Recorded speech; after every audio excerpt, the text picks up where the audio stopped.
మా వాడు 6th వచ్చాడండి.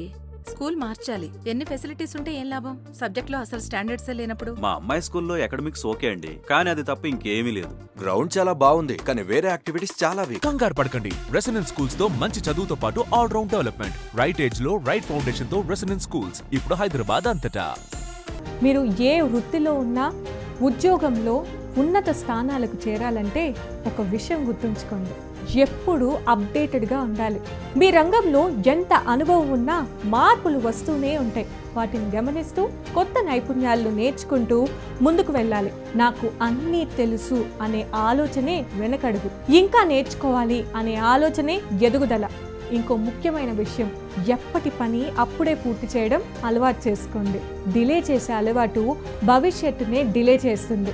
మీ జీవితానికి టార్గెట్లు పెట్టుకోండి. ఆ టార్గెట్లను చేరుకునేలా మీ ఆలోచనలు ఉండాలి, మీ పనులు ఉండాలి, మీ నిర్ణయాలు ఉండాలి.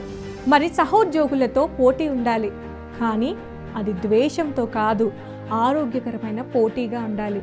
అది మిమ్మల్ని కిందకి లాగదు, పైకి తీసుకెళ్తుంది. గుర్తుంచుకోండి, డిగ్రీ కాదు మిమ్మల్ని ఎత్తుకు తీసుకెళ్లేది, మీ డిసిప్లిన్, మీ స్కిల్స్, మీ మైండ్ సెట్.